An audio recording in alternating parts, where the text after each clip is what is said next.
দিন গত শনিবারে যেহেতু বন্ধের দিন ছিল তাই ভাবলাম একটু ঘোরাঘুরি করার জন্য বের হয়ে পড়লাম আর কি।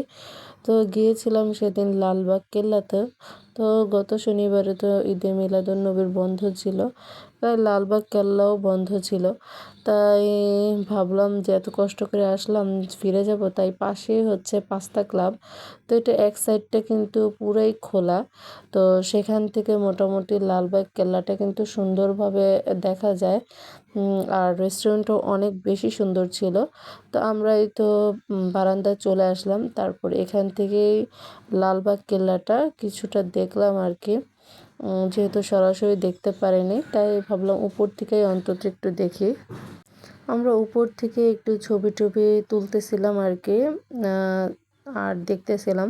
তো এখানে এই তো আমার ছেলের ছবি তোলার অনেক বেশি চেষ্টা করা হচ্ছে, কিন্তু কোনোভাবেই ওর একটা ছবি তোলা যাচ্ছিল না, কারণ ও ঠিকঠাক মতো দাঁড়াচ্ছিল না। তো এখানে ছবি টবি তুলে তারপর রেস্টুরেন্টের ভিতরে ঢুকে গেলাম। তো বারান্দা থেকে ছবি তুলে এসে ভিতরে ঢুকে গেলাম। তো ভিতরের জায়গাটা কিন্তু অনেক সুন্দর করে গুছানো, আর প্রত্যেকটা সাইড আলাদা আলাদা করে গুছানো। তো ওইখানে দেখলাম আবার নিচে উপরে বসার সিস্টেম করেছে আর কি। এখানে বেশিরভাগ কাপলরাই বসে, নতুন নতুন যারা কাপল। তো যাই হোক, মানে চারদিকটা একটু ঘুরে ঘুরে দেখতেছিলাম, কারণ রেস্টুরেন্টটা অনেক বেশি সুন্দর ছিল। প্রত্যেকটা সাইড কর্নার অনেক বেশি সুন্দর ছিল।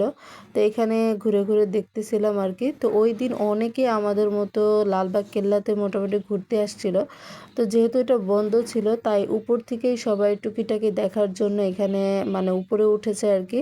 তো যাই হোক, বিষয়টা হচ্ছে মানে দুধের স্বাদ ঘোলে মিটানো আর কি। যাই হোক, তো এখানে আবার আরেকটা কর্নার দেখলাম, কাপল কর্নার, মানে একদম কর্নারে দুইটা রুমের মতো করা আর কি। তো দেখে আমার মানে অনেক বেশি ভালো লেগেছে, মানে জায়গাটা অনেক বেশি সুন্দর আর কি। তো যাই হোক, এখানে আবার একটু বসলাম, যে পুরাই একটা রুমের মতো করে ব্যবস্থা করেছে আর কি। তো এখানে চাইলে অনেকে শুতে পারে, বিশ্রাম নিতে পারে। তো এখানে শুয়েও বাপ ছেলে কতক্ষণ ফটোশ্যুট করলো আর কি, ছবি টবি তুললো।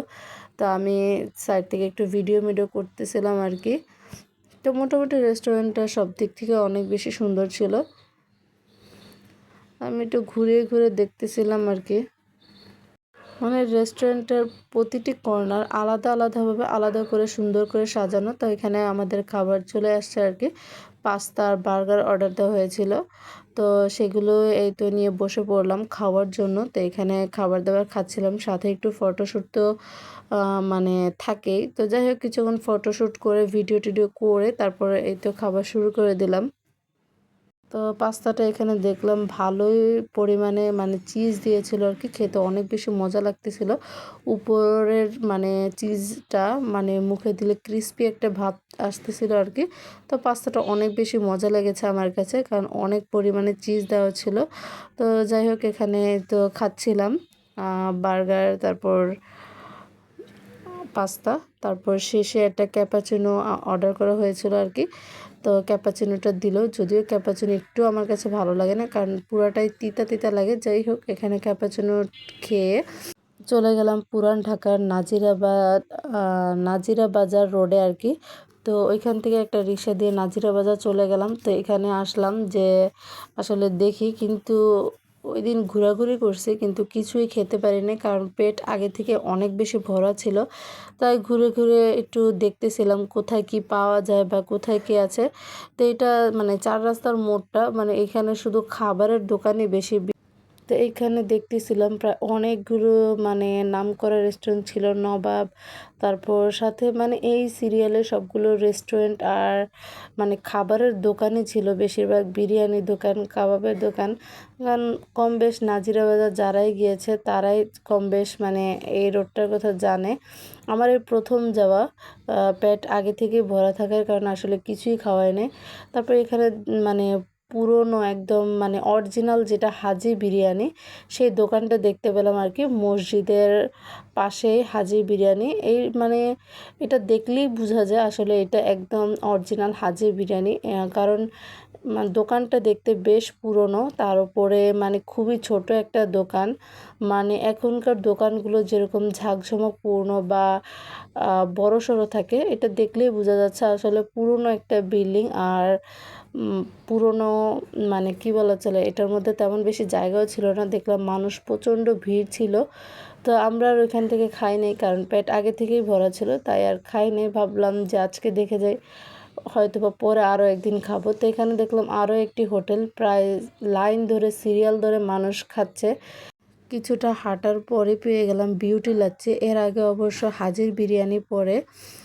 তো এখানে বিউটি লাচ্ছি দেখেই মনে হলো যে একটু লাচ্ছি খাই, কারণ এই বিউটি লাচ্ছির ভিডিও আর অনেক বেশি ভাইরাল হওয়া দেখলাম। তো ভাবলাম আমরাও একটু বিউটি লাচ্ছি খাই। তো এখানে আমরা নিয়েছিলাম মালাই লাচ্ছি আর কি, আর একটা দই লাচ্ছি ছিল। তো এখানে দাঁড়িয়ে দাঁড়িয়ে দেখতেছিলাম কিভাবে বানায় আর কি।